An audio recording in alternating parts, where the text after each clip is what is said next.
네, 저도 인사드리겠습니다. 안녕하세요.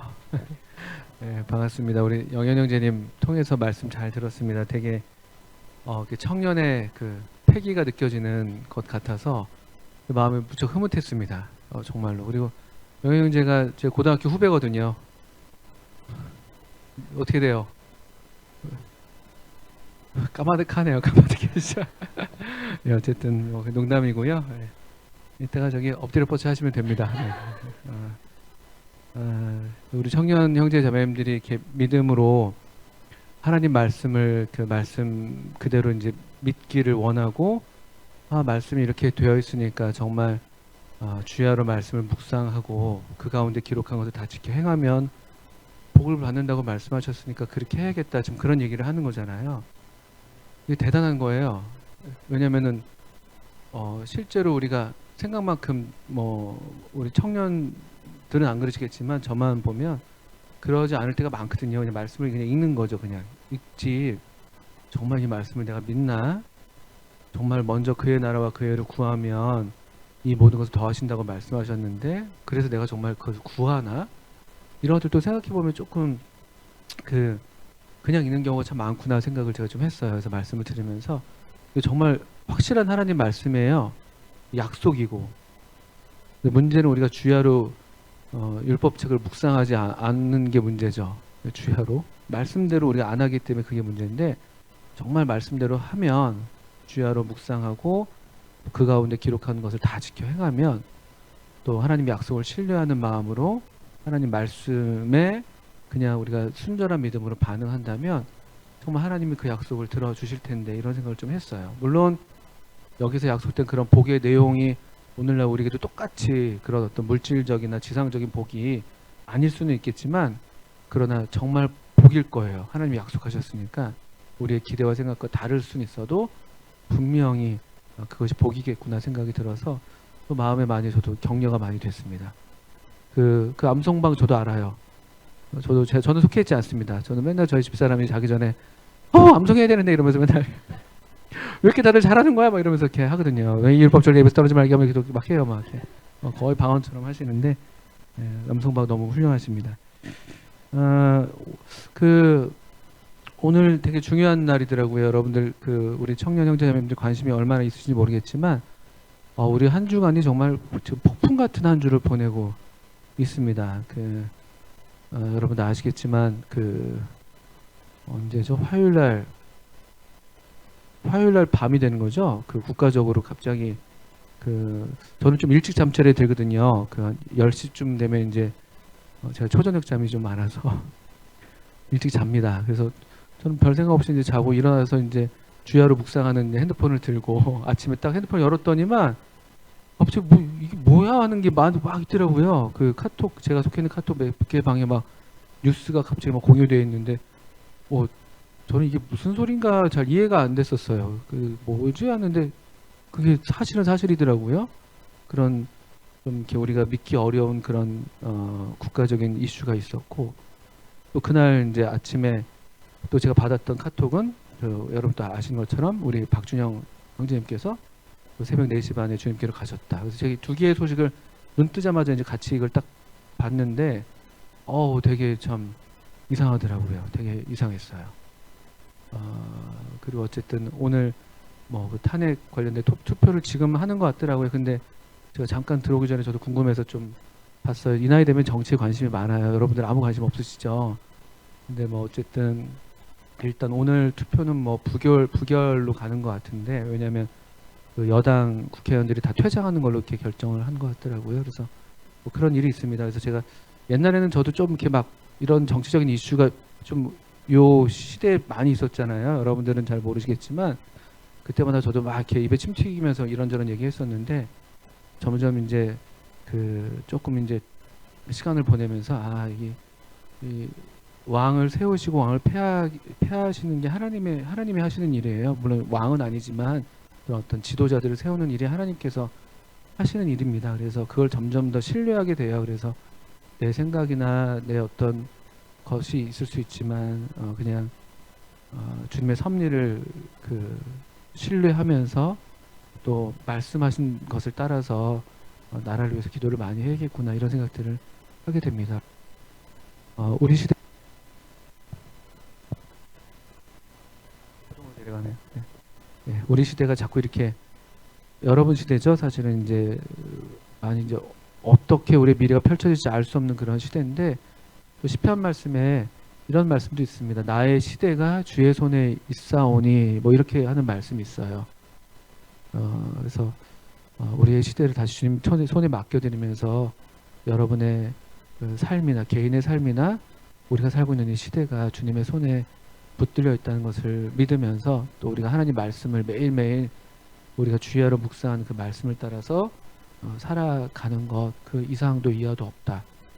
우리가 하나님도 아니고 또 하나님의 어떤 주권을 신뢰하면서 또 우리의 삶을 이렇게 하나님 말씀 앞에서 신앙 양심을 따라서 깨끗한 마음으로 사는 것이 우리가 마땅한 도리다 이런 생각들을 하게 됩니다. 기록된 말씀, 기록되어 있는 이 말씀을 우리가 최고로 여기는 그런 태도. 우리 주님이 그렇게 본을 보이셨거든요. 그 얼마든지 다른 식으로 반응할 수 있는 그런 광야의 3번의 시험을 맞닥뜨리시면서 주님께서 기록된 말씀을 내세우셔서 그 시험들을 물리치셨어요. 항상 그 기록된 말씀의 이 어떤 그 경계 안에 머물 것이냐 아니면 그걸 넘어설 것이냐 그게 이 죄의 어떤 본질적인 성격인 것 같더라고요.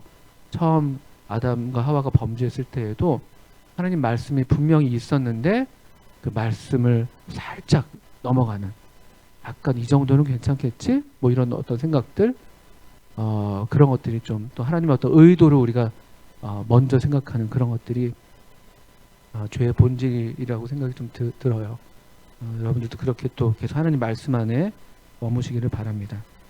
오늘 우리의 주제는 그 제자와 결혼이라는 주제로 함께 여러분들과 그 하나님 말씀을 나눌 것을 부탁을 받았습니다.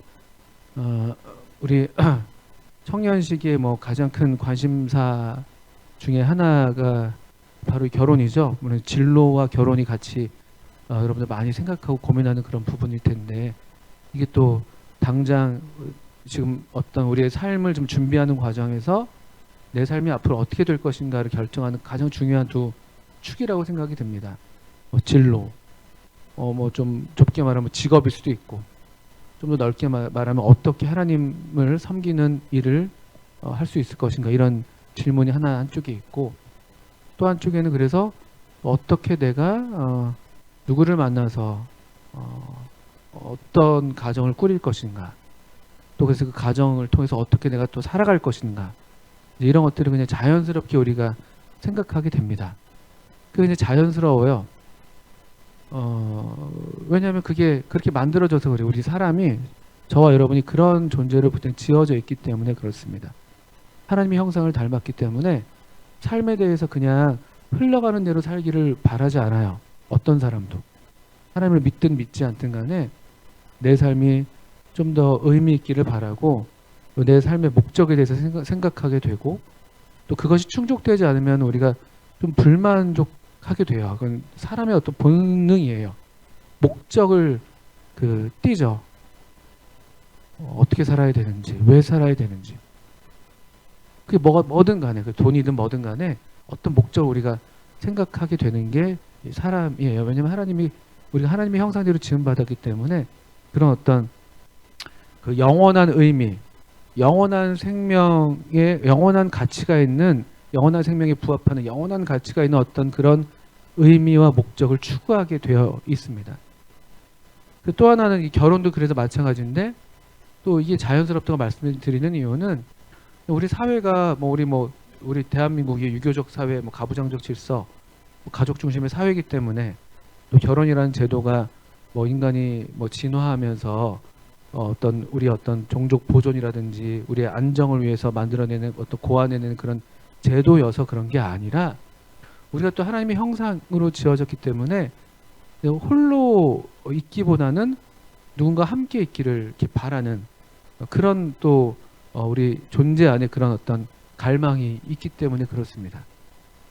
그래서 보통은 이런 갈망이 다 있기 마련이에요. 그런데 어떤 이유로 결혼을 안 하는 경우들이 있을 수는 있죠. 그것이 자기 뜻으로 그렇게 하든 아니면 다른 사람에 의해서 그렇게 되든 아니면 하나님을 위해서 또 어떤 그런 서원을 하든 뭐 그렇게 해서 좀 더 다른 또 더 좀 더 삶의 목적을 위해서 그렇게 스스로를 그런 어떤 것들을 포기하게 되는 그런 경우들이 있지만 대개는 우리가 또 일반적으로 자연스럽게 결혼에 대해 생각을 하게 됩니다. 그래서 뭐 이거는 뭐 피할 수 없는 어떤 우리 삶의 한 부분이에요. 아주 커다란 부분이죠.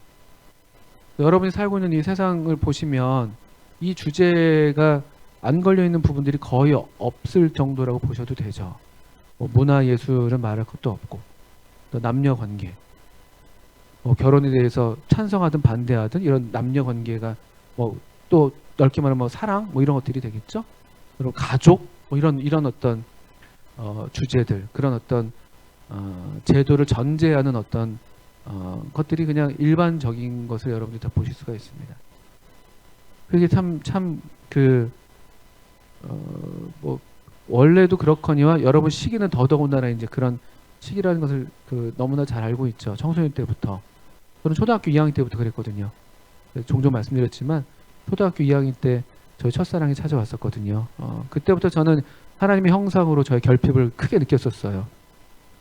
방학초등학교 2학년 9반? 제가 기억도 안 나는데 반장 이름 은지영. 아직도 기억해요. 은지영.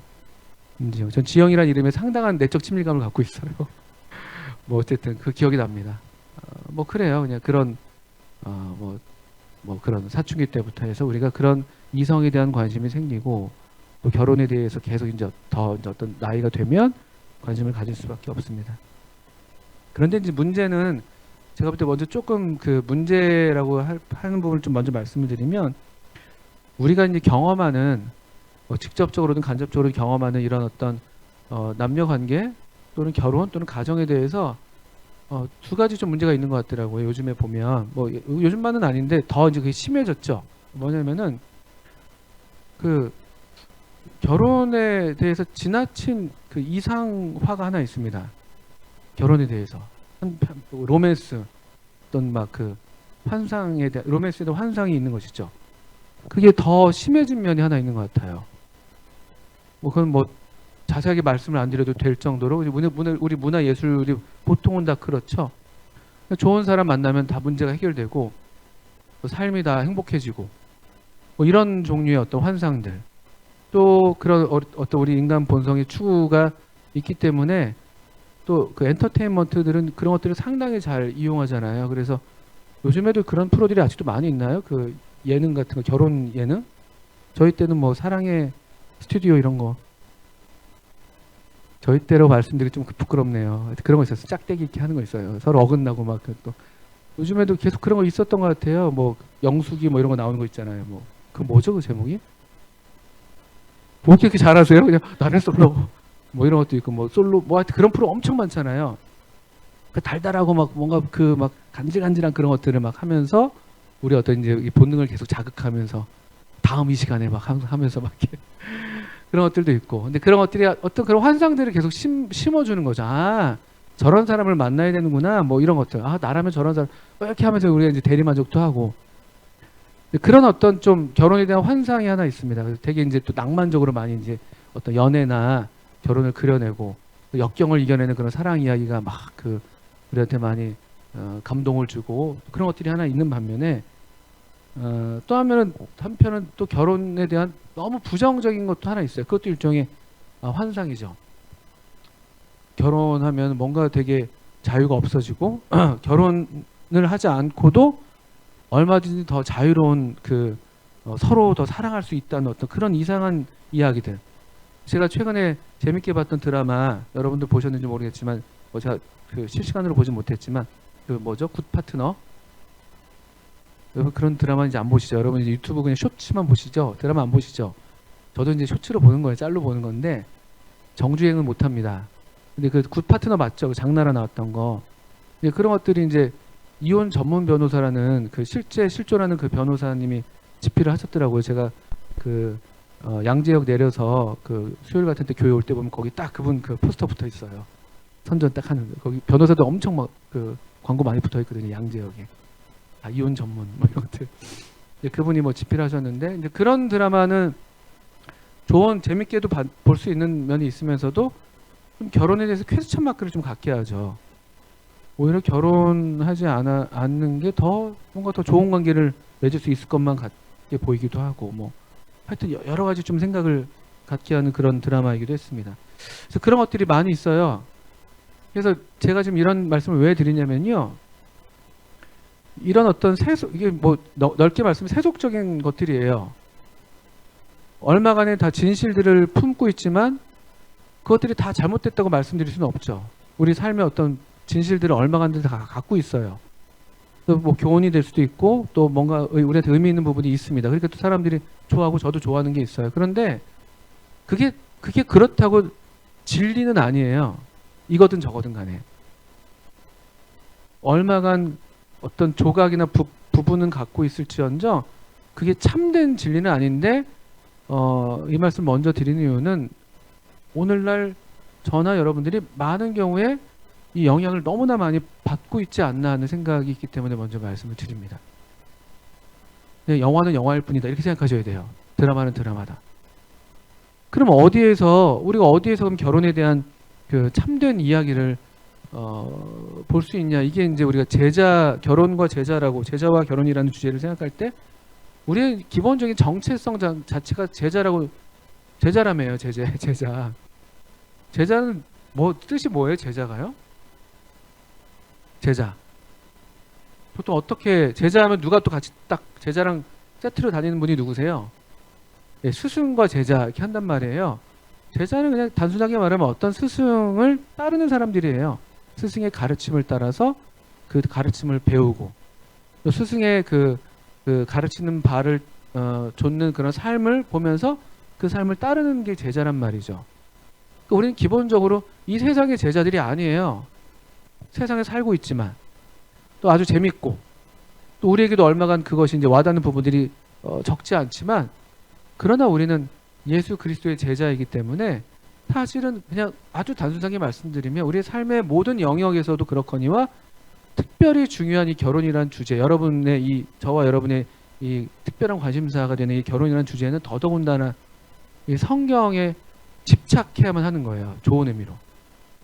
하나님이 뭐라고 말씀하시는가.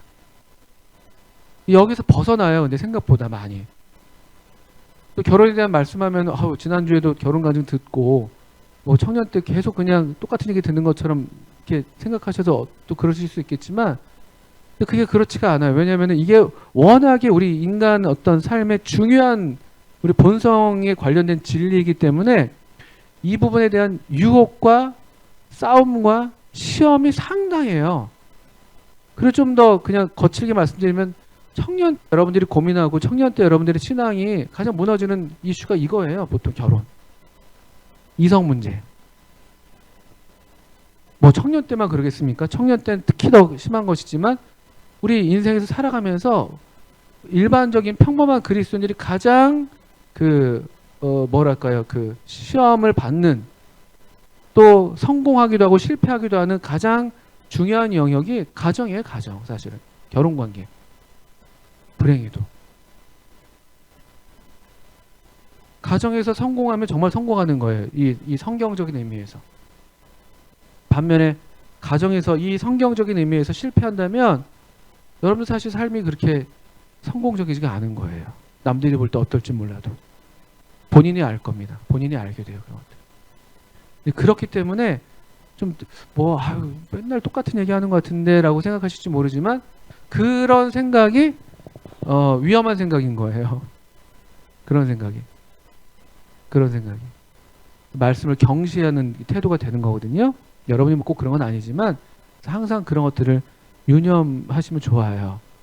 그래서 어떤 분이 어떤 말씀을 하시더라도 하나님 말씀이라면은 아주 겸손하게 귀를 기울이시고 그냥 오늘 우리 영현지 말씀 통해서 들었던 것처럼 그냥 이 율법책이 그러니까 이 율법책을 그냥 주의 하루 묵상하고 말씀이 그러하다면 그것을 지키는 게 그냥 복의 형통의 약속이 있는 거예요. 다른 데 있지 않습니다.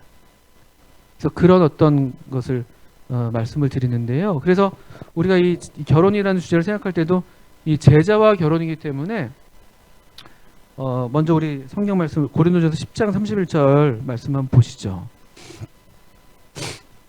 고린도전서 10장 31절. 여러분이 이 말씀이 그냥 여러분의 이마에 손에 손목에 정말 그 이 율법책을 그 뭐죠? 그 신명기 6장 같은 데서는 뭐 이마에 메고 어떻게 암송했습니까? 이스라엘 들으라. 우리 하나님은 어떻게 돼요? 곧 유일한 암송해 보시죠. 암송왕. 마음을 다하고 뜻을 다하고 힘을 다하고 주 너의 하나님을 사랑하고 이 율법책을 헷갈리네. 헷갈렸어. 그 자녀들한테 부지런히 가르치며 앉았을 때든지 길을 갈 때든지 뭐 있잖아요. 그죠? 뭐 할 때 그다음에 손목에 메고 영배 선생님이 거기 계시네. 암송해야 되는데 손목에 메고 이마에 하고 뭐 이런 말씀 있잖아요. 그런 것처럼 제가 이거 좀 부끄럽네요. 신명기 6장 말씀 먼저 보고 여기 손 넣으시고 고린도서 10장에 손 넣으시고 이 말씀이 우리의 손과 저와 여러분의 손목과 이마에 있어야 된다라고 말씀을 드리는 건데 신명기 6장 4절 보시면 이스라엘아 들으라 우리 하나님 여호와는 오직 유일한 여호와이시니 너는 마음을 다하고 뜻을 다하고 힘을 다하여 내 하나님 여호와를 사랑하라. 오늘 내가 너에게 명하는 이 말씀을 너는 마음에 새기고 내 자녀에게 부지런히 가르치며 집에 앉았을 때든지 길을 갈 때든지 누워있을 때든지 일어날 때든지 이 말씀을 강론할 것이며 너는 또 그것을 내 손목에 매어 기호를 삼으며 내 미간에 붙여 표로 삼고 내 집 문설주와 바깥문에 기록할지니라. 이 말씀 내가 너에게 명한 이 말씀을 마음에 새기고 이렇게 하라는 거예요. 이런 것처럼 뭐 손목에도 매고 미간에도 붙이고 집에도 문설주와 바깥문에도 기록하라는 그 말씀이 여러분 고린도서 10장을 제가 좀 펴시라고 부탁드렸는데 이 말씀이 우리 제자의 삶, 저와 여러분의 삶에 이게 그냥 그런 말씀이어야 된다고 말씀을 드리는 겁니다. 고린도서 10장 31절 말씀, 이 신명기 6장 말씀의 신약 버전이라고 보실 수 있겠죠. 그런즉 너희가 먹든지 마시든지 무엇을 하든지 다 어떻게 하라고요? 하나님의 영광을 위하여 하라. 이게 무슨 의미인지 잘 모르셔도 그냥 마음에 새기세요. 하나님의 영광을 위해서 한다는 게 뭐지? 뭐 말끝마다 하나님께 뭐 영광, 할렐루야 이렇게 하면 다 되는 건가? 잘 모르신다 할지라도 마음에 새기세요. 그냥 내 마음에 새기며라고 하셨잖아요. 손목에 매신다고 생각하시고 손목에 맨다는 것 좀 넓게 이것을 적용해 본다면 여러분이 우리의 지체로 몸으로 하는 모든 일들에 대해서 하나님의 영광을 위해서 한다. 내 몸으로 하는 모든 것에 대해서. 또 뭐 미간에 붙이라고 했는데 우리의 생각에 대해서도 내 생각에 대해서도 내가 하는 모든 생각이 하나님의 영광을 위해서 한다. 내 집 문설주와 바깥문에 기록하라고 하셨는데 내 가정생활이 우리의 가정이 이렇게 하나님의 영광을 위한 가정이 되어야 한다. 이렇게 그냥 잘 모르셔도 그렇게 생각하시면 돼요. 결혼도 예외가 아니에요. 결혼은 인생에서 그냥 일반적으로도 큰 대사란 말이에요. 뭐 러시아 속담에서 그러던가요? 뭐 배를 탈 때 한 번 기도하고 전쟁 나갈 때 2번 기도하고 결혼할 때 3번 기도하라고. 아주 큰 일이에요. 그러니까 이런 인생 대사에 대해서 여러분들이 이런 기준이 없이 그냥 막연하고 낭만적이고 그냥 이 세상에서 그냥 보여주는 어떤 그런 좋은 모습의 그림이든 안 좋은 모습의 그림이든 그것이 여러분 마음을 차지하게 하시면 안 돼요. 저는 오늘날 제가 그 꼰대가 되어서 저보다 좀 젊은 여러분들에 대한 염려가 하나 있는 건 뭐냐면요. 결혼에 대해서 좀 기준이 많이 낮아졌어요. 제가 볼 땐. 자기가 좋으면 하더라고요. 이 기준이 별로 없어요. 하나님의 영광을 위한다는 이 아주 기본적이고 아주 절대적인 이 기준이 없어요.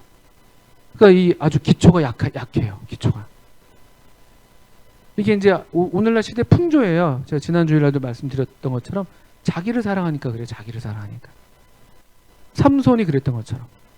삼손이 이방 여인을 아내로 취해요. 근데 부모님이 야 그러면 안 되라고 했더니만 내가 좋으니까 왜 그래요? 이게 사사시대 때 아까 여호수아 다음 시대가 사사시대인데 타락했던 이스라엘의 사사시대를 보면 자기 소견에 옳은 대로 행했다라는 게 이제 그 특징이거든요. 이게 뭐냐면은 자기가 기준인 거예요. 그래서 자기를 앞세워서 어떤 이런 분별을 하고 그런 것에 대해서 여러분 좀 상당한 경계를 좀 하실 필요가 있다고 말씀을 드립니다. 옛날에는 정반대로 말씀드렸었어요. 너무 하나님의 영광만 위하셔서 너무 자기가 없으셔. 근데 막 감정도 없고 막 좋아하지도 않는데 그냥 주님 뜻인 것 같으니까 결혼합니다. 이렇게 해서 해요. 그리고 저도 저게 맞나 이런 생각도 들었었어요. 옛날에는 그렇게 결혼들 많이 하셨어요. 장로님이 결혼하라니까 결혼하고 막 그냥 네 하고 순종하는 마음으로. 장로님이 더 많이 기도하셨겠죠 저보다. 그 참 그 믿음이에요. 그런 믿음이에요. 옛날에는 저는 옛날 얘기 들을 때 너무 지나치게 하나님의 영광만 위하셨다 생각이 든다면은 요즘에는 너무 지나치게 사실 이건 이렇게 여러분이 잘 알아들으시겠지만 반어적인 면이 있죠. 지나치게 하나님의 영광만 위한다는 건 잘하는 거죠. 근데 오늘날에 조금 이게 조금 제가 어떤 때는 염려할 때가 있어요. 우리가 이제 축복하는데 어떤 결혼식 갔을 때 제가 기도하는 마음으로 결혼식 갈 때도 있습니다. 그리고 저도 이제 여러분과 함께하면서 제가 그런 특권들을 몇 번 누렸었는데 주례를 할 때에도 어떤 가정은 참 정말 제가 축복하는 마음으로 주례할 때가 있어요. 왜냐면 그 두 사람을 아니까 어떤 마음으로 이 주님을 사랑하는 마음이 가장 먼저 오고 그 마음이 서로에게 보였기 때문에 서로에 대한 호감이 생겨서 결혼하는 그런 커플들은 너무 이건 마음껏 축복하는 그런 결혼식이 있는 반면에 어떤 때는요 솔직한 말씀으로 조금 기도하는 마음으로 그럴 때도 있어요. 주님께 의탁해야죠. 시작이 그렇다고 해서 다 잘 안 되는 것도 아니니까. 또 조금 더 뭐랄까요 좀 소극적인 면에서 그래도 둘이 잘 사는 것만 해도 얼마나 좋은 일인가 이런 생각도 하기도 해요. 그것만으로도 충분한 또 가치가 있거든요. 또 사실은 또 어떻든 간에 근데 여러분들에게 오늘 좀 말씀드리는 부분은 결혼에 대해서 분명한 이 기본이 되는 말씀을 정말 마음에 새기시길 부탁을 드려요. 그리고 여러분처럼 주님을 사랑하는 그런 청년들이라면 이미 그렇게 하실 거라고 생각해요.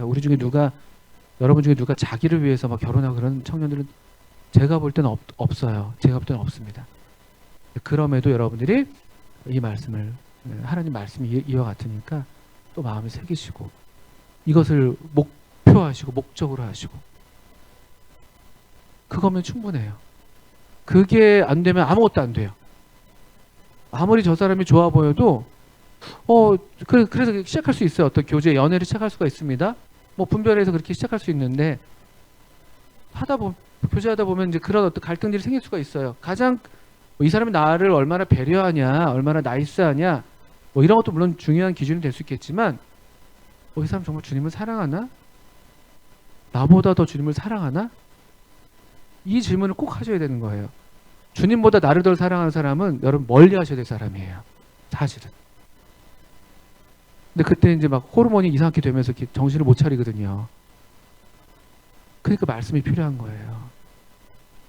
감정도 변하고 호르몬도 다 지나가요. 사람도 변하고 그 사람의 사랑도 다 변해요. 말씀이 그래서 필요해요. 말씀.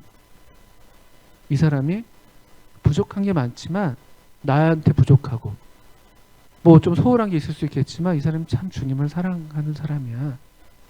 그러면 여러분은 할만합니다. 그게 기본이에요. 그거 안 되면 상당히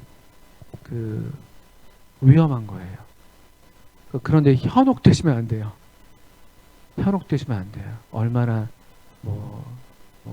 형제님들 같은 경우는 자매님이 얼마나 예쁜지 말투가 얼마나 고운지 옷을 예쁘게 입는지 어떤지 이런 데 현혹되지 마시고 많이 현혹되거든요. 황원 형제님 왜요? 그냥 불러본 거예요. 말씀 잘 듣고 있나? 잘 들으십시오. 예. 감사합니다.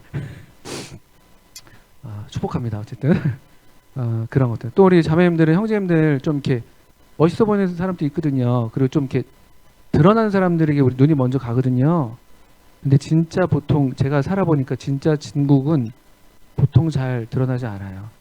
교회 안에서 그 이들, MBTI 이들이 많이 이제 눈에 띄거든요. 뭐 이렇게 하는 분들은 보통 눈이 먼저 가기 마련이죠. 근데 자매들이랑 팁을 드린다면 드러나지 않는 분들을 눈여겨보십시오. 그 진국들이 거기 있을 수 있습니다. 거품이 없어요. 근데 이제 상당히 이제 드러나는 사람들은 그 거품이 끼기 마련이거든요. 이제 거기에 또 현혹되기가 많이 쉬운데 잘 한번 그렇다고 다음 주부터 아무도 앞에 안 나오시는 거 그러시면 안 되고 다 이렇게 우리 은사대로 하는 거니까. 근데 그런 경계할 것들을 말씀을 드리는 겁니다. C.T. 스터드라는 그 주님의 종이 계셨어요. 아주 유명한 부부세요. C.T. 스터드의 아내는 성경으로 보면은 그 뭐죠? 아굴라와 브리스길라, 프리실라라는 이름의 자매님이었습니다. 두 분이 이제 허드스 테일러를 통해서 크게 감명을 받고 선교에 헌신하시죠. C.T. 스터드 그 이야기는 아주 유명합니다. 그분 맞죠? 그분이 아닌가? 갑자기 헷갈리네요. 근데 이제 C.T. 스터드라는 분이 아주 부유한 그런 집안의 출신이신데 주님께 헌신하는 마음으로 다 물질을 드렸어요. 유산들을 다 드리고 선교를 떠나는데 어쨌든 그렇게 헌신된 분이셨는데 이분은 아내에게 노래를 지어서 가르쳐 줬습니다. 자기보다 하나님을 더 사랑하라고. 여러분 그 공과에 있는 내용, 공과인가요? 그 뭐죠? 참된 제자의 길인가? 거기 책에 보면 그게 아마 실려 있을걸요. 그 부분의 가사가. 좀 오버하는 것 같기도 해요. 저기 자매님은 사실 그 정도는 아니었을 텐데.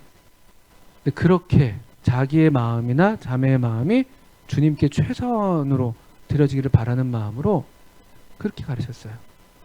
여러분 또 C.T. 스터드가 존경했던 그 허드슨 테일러 이야기는 더 유명합니다. 허드슨 테일러는 중국으로 가기 전에 그러니까 자기가 이제 중국 선교를 위해서 준비하고 있었는데 주님이 어떻게 허락하셨는지 약혼했어요. 마리안느라는 여자랑 약혼했습니다.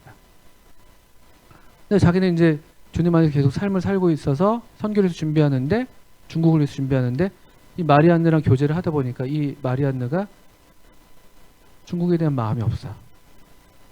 그 정도로 헌신하고 싶은 마음은 없는 거예요.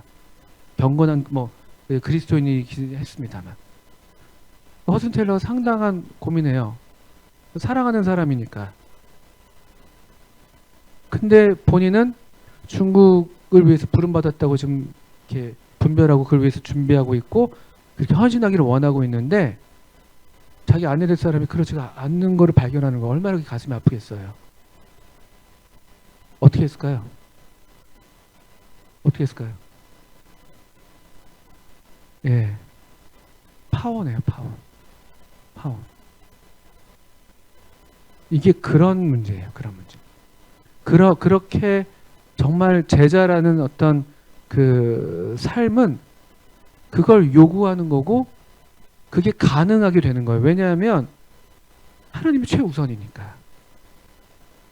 근데 이게 안 돼요. 이게 점점 이게 약해지는 거예요. 점점. 그냥 청년 때 어떤 소원을 품었다가도 결혼하면서 주저하는 경우들이 있어요. 그게 꼭 다 나쁘다 그런 건 아니에요. 가정을 또 지키는 것도 중요한 것이니까. 근데 주님이 먼저예요. 주님이. 그러니까 여러분이 마음에 어떤 그런 주님을 위해서 정말 헌신하는 마음이 있다면 그런 기도를 하셔야 되는 거예요. 주님, 제가 주님이 제게 이런 마음을 주셨는데 제가 함께 주님을 섬길 수 있는 그런 배우자로 허락해 주세요. 아마 그런 소원이 있는 사람들이 그렇게 또 허락을 하세요. 그럼 마태복음 14장 보실까요? 마태복음 14장. 제자도에 대한 누가복음 14장 죄송합니다. 누가복음 14장 제자도에 대한 말씀이 여기 기록되어 있는 본문이에요. 이 본문도 여러분 이 2학기 공과를 하시면서 잘 이렇게 계속 마음에 두시고 생각하실 부분인데 누가복음 14장 26절 보세요. 이렇게 말씀하고 있습니다. 물은 내게 오는 자가 자기 부모와 처자와 형제와 자매와 더욱이 자기 목숨까지 미워하지 아니하면 능히 내 제자가 되지 못하고.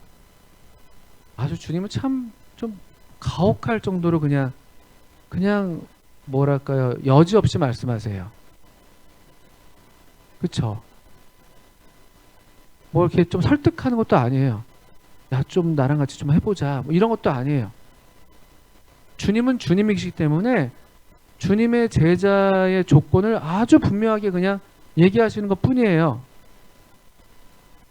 여기 보신 것처럼 주님께 오는 사람들이 있어요. 내게 오는 자, 무릇 내게 오는 자, 이렇게 있어요. 사람들이 많이 주님을 따랐잖아요. 이때도 그랬고, 여기 25절이 딱 그거예요. 25절, 이 문맥이 흥미로워요. 수많은 무리가 함께 가고 있어요. 수많은 무리가 다 주님께 가는 거예요. 주님을 따른다고 다 해요. 근데 주님은 어떻게 합니까? 갑자기 돌이키시는 거예요. 갑자기 앞에 가시다가 사람들이 뒤에 엄청 막 따라요. 얼마나 좋으시겠어요. 저라면 좋을 것 같아요. 막 저를 따른다고 막 하면. 근데 갑자기 획 돌이키세요. 획 돌아보시더니만 그 사람들을 정면으로 직면하시면서 이 말씀을 하시는 거예요. 내게 오는 자들이 여기 많죠. 다 너희들이 나를 따른다고 하는구나. 다 내게 왔구나. 그런데 여기 이 말씀을 하시는 거예요. 자기 부모와 처자니까 아내와 자식이에요. 아내와 자식. 형제와 자매와 더욱이 자기 목숨까지 미워하지 아니하면 능히 내 제자가 되지 못한다. 주님께 오는 사람들이 많을 수 있지만 어떤 면에서 참된 의미의 주님의 제자들이 그래서 또 있는 거예요. 뭐 무슨 우리가 무슨 뭐 그건 알 수가 없죠. 무슨 등급을 나누고 그런 건 아니에요. 그러나 저와 여러분이 제자가 되기를 정말 원하신다면, 정말 주님을 따르기를 원하신다면 이게 제자의 조건이에요. 이건 뭐냐면 이 말씀을 오해하시면 안 되는 거죠. 가족을 그냥 뒤로 해도 된다. 어떤 뭐 이단 사이비 종교들처럼 다 뭐 가족을 버리고 그냥 여기 뭐 어떤 집단 생활하고 그러라는 게 아니에요. 그게 아니라 이건 일종의 여기 미워한다. 26절에 미워하지 아니하면이라고 되어 있는데 여러분 잘 배우셨겠지만 이건 좀 비교적인 표현이에요. 상대적인 표현. 주님이 주님에 대한 사랑이 너무 크기 때문에 가족에 대한 사랑이 그것에 비하면 미워하는 것처럼 보일 정도라는 거예요. 여기 우리 형광등 켜놨는데 이거 밝죠 아주. 근데 이게 태양빛에 비춰보면 이거 아무것도 아니에요. 여러분 껌껌해서 만약 정전돼서 촛불 켰다고 해보세요. 근데 이 촛불 갖고 태양 앞에 쓰면 이 촛불이 필요합니까? 아무 필요가 없는 거거든요. 또 이 태양 같은 것도 주님께 비하면 또 아무것도 아니에요. 계시록 보면 해와 달의 비침이 쓸데없다고 그래요. 왜냐면 주님, 주 하나님과 어린 양이 그 빛이 되신다고. 그런 상대적인 거예요. 상대적인. 그러니까 이런 종류의 사랑인 거예요. 이런 종류의 사랑. 주님을 향한. 이런 제자들이 그래서 실제로 주님께서 하셨던 것도 그 이상으로 나보다 더 큰 일을 하리라 주님께서 말씀하셨는데, 주님은 제자들 떠나실 때 실제로 이 지구상에서 그런 이 제자들이 그런 일들을 행한 거예요. 주님을 더 편만히 드러내고 주님의 영광을 나타내고 하나님의 교회들을 세우고 복음을 땅끝까지 전하고 이런 가치관. 오늘날 우리 시대엔 더더군다나 이런 제자들이 필요한 거예요. 왜냐면 오늘도 이 시대는 이 말씀과 비슷하거든요. 수많은 무리가 있어요. 근데 왜 세상이 왜 이래요? 물론 우리가 세상을 변화시키는 건 우리의 사명은 아닙니다만 너무 주님의 영광이 땅에 떨어지고 있잖아요. 너무 복음이 복음답지 않단 말이에요. 하나님의 교회가 너무 하나님의 교회답지 않고 그냥 사람 조직처럼 보인단 말이에요. 오늘날 우리 시대가 얼마나 제자가 필요한지. 이 14장 26절 말씀을 이런 명심하세요. 주님이 최우선이다. 그래야 모든 게 다 제자리에 돌아가요.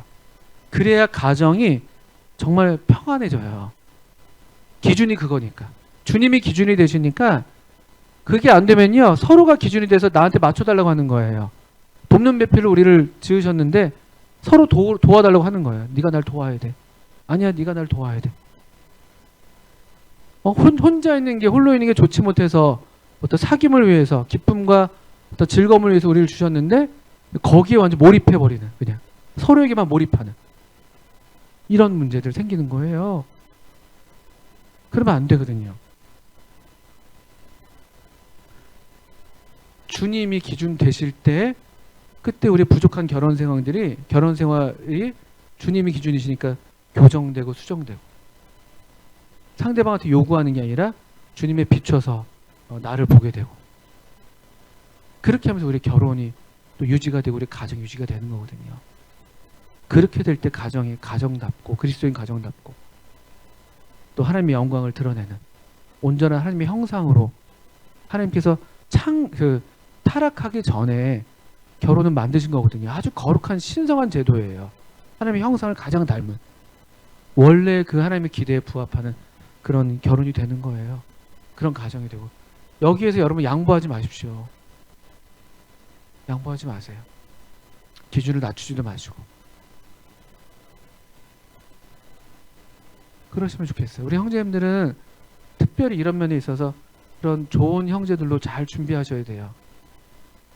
멋부린데 신경 쓰지 마시고 정말 하나님의 사람으로, 우리가 나중에 머리로서 우리 역할을 해야 되는데 아내와 자녀들이 나를 보고 본받을 수 있을 정도의 그런 영적인 리더십을 발휘해야 돼요. 그게 우리의 책임이에요. 오늘날 저도 그렇고 너무 연약해요, 형제들이. 그러면 안 돼요. 머리로서 기능할 수 있는 그런 영적인 준비를 지금 잘 하셔야 되는 거예요. 우리 자매님들도 그래요. 자매님들, 여성으로서, 자매로서 여러분이 먼저 관심해야 될 것이, 애당초 우리가 여러분이 돕는 배필로 지어졌기 때문에 어떻게 내가 남편을 도울까, 또 디도서 말씀처럼 어떻게, 일차적인 부르심이 가정이에요. 자매들은요, 이 사회가 아니에요, 교회가 아니에요. 1차적인 아내의 부르심은 가정입니다. 남편을 돕고 자녀를 잘 기르고, 그런 면에서 준비하고 계셔야 돼요. 어떤 사회적인 어떤, 오늘날 사회를 물론 살아가면서 직장생활을 하실 수도 있고 그렇지만 직장생활을 하시면서도 우선순위는 항상 가정이고 남편이에요. 그게 성경의 원리예요. 그런 가치관을 지니셔야 되고. 정말 그래요. 그래야 가정이, 결혼했을 때 그 가정이 가정다운 거예요. 그게 뒤바뀌면 안 돼요. 점점 많이 뒤바뀌고 막 뒤죽박죽이 되는데 그래서는 안 되는 것입니다. 우리 지난 주간에 이제 장례식을 치르면서 우리 청년 형제자매도 많이들 함께 하셨는데, 우리 그 박주 형제님 같은 분은 그 뭐 사람을 높이는 건 아닙니다만 또 사실은 사실이니까 이런 말씀대로 사셨어요. 여러분 아시겠지만 그 가족, 그 자녀들이나 자매님이 형제임을 많이 양보할 수밖에 없었죠. 이 주님의 일을 위해서. 제가 신혼 때 박준효님 가정이 저희 아파트 같은 단지에 사셨습니다. 그분이 아마 20동인가 사셨고 19동인가 20동 사셨고, 제가 38동에 신혼집이 있었습니다. 그 월계동에 성북역 광운대역 내리시면은 사모아파트라고 있어요. 미성 사모아파트. 좋았어요. 가까이서 이제 뵐 수 있었는데, 근데 이제 저희 집사람의 얘기인데, 그때 우리 윤조은 자매님 거기도 신혼집이 거기 미성 아파트, 윤고은, 윤조은 두 분의 신혼집 말고요. 네, 결혼 안 하셨는데 그 부모님 그쪽에 계셨는데, 가끔 이제 아파트 단지를 걸으면 그 아내 되시는 김현옥 모치님이 걸으시는 거죠. 우연히 만나면은 형제님은 어디 가 계신 거예요. 어디 뭐 지방에 또 가셔야 되죠. 막 이렇게 다니시고. 그럼 가끔 자매님이 그런 말씀 하신다는 거죠. 혼자 있는 게 아직도 익숙하지가 않고 무섭긴 하지만 괜찮아요. 허허허 이렇게 웃으시는 특유의 웃음이 있어요. 그런 기억을 좀 회상할 수가 있었고, 또 그 아드님과 이제 제가 목요일 밤에 이제 그 식장에서 얘기를 하는데 뭐 서로 이제 기억들 나누는데, 그 아드님이 이런 얘기를 하는데 제 마음에 새겼습니다. 옛날에 어릴 때는 아버지가 원망스러웠다는 거죠.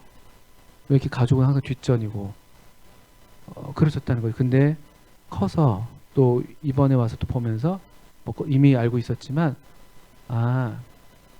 우리 아버지는 우리만 갖기에는 너무 큰 가족이 있으셨구나. 그런 얘기를 아들이 하시는데 제가 참 마음이 감동이 됐어요. 그러니까 우리 가족만 갖기에는 너무 큰 가족이 있었구나 이런 얘기를 하는데 참 그게 맞죠. 우리도 마찬가지인 거예요. 우리 가족에 대한 책임을 우리가 하지 말라는 게 아니에요. 해야죠. 그 부모를 효도하지 않으면 그거는 믿지 않는 사람보다 더 못한 거라고 말씀하시거든요. 그런데 제가 드리는 말씀 여러분 아시겠지만 우선순위예요. 우선순위. 이게 무너지면 아무것도 아니에요. 우리가 또 그렇게 다 정말 그 형제님처럼 다 살 수 있는 건 아니지만 그러나 우리에게 주신 분량을 따라서 우리의 이 범위 안에서 우선순위를 따라서 할 수 있는 삶을 사는 거예요. 그게 원리예요, 원리. 하나님을 먼저 하면 다 돼요. 말씀대로 하면 다 형통한 거예요. 다 형통한 거예요. 근데 그거를 못 믿으니까 우리가 자꾸 아둥바둥 우리의 형통을 위해서, 우리의 복을 위해서 우리 식으로, 그 육신이에요, 육신. 아내는 아내대로, 여자는 여자대로, 남편은 남편대로. 그거 다 육신이에요. 그럼 망하는 거예요. 여러 구체적인 말씀을 다 드리진 못했습니다만 여러분들이 이 결혼에 있어서 우선순위를 앞세우시고, 결혼을 하든 또 내가 원하든 원하지 않든 간에 결혼을 혹시 못하게 되든 이 우선순위를 빼앗기지 마십시오. 그렇게 될 때 우리의 삶이 정말 어떤 모양이 됐든 간에 가정으로서든 또는 혹시 모르죠 독신으로서든 정말 하나님의 영광을 드러내는 삶이 되는 거예요. 정말 형통한 삶이 되는 거예요. 네, 그럼 여러분들이 되기를 바라고 계속 우리 가운데 경건한 이런 하나님의 그 비전, 하나님의 어떤 기대를 마음에 품은 그런 경건한 가정들이 많이 일어나기를 정말 바라고, 또 그런 가정들에 대해서 정말 마음껏 축복합니다. 마음껏 축복하고, 또 우리 결혼을 앞두고 있는 우리 커플도 또 축복합니다. 기도하겠습니다.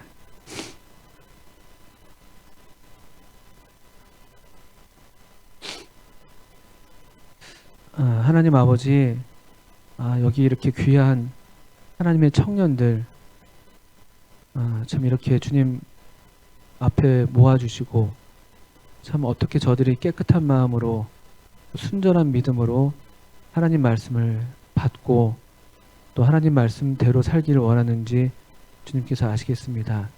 주님, 우리 귀한 청년들을 하나님 말씀으로 계속 연단하시고 또 벼려 주셔서 이 참 어두운 이 시대에 정말 하나님의 영광을 드러내는 정말 빛나는 그런 주님의 제자들로, 또 주님의 제자들이 일구어내는 아름다운 또 경건한 가정이 되게 하셔서 주님께서 모든 영광을 받으시기를 원합니다.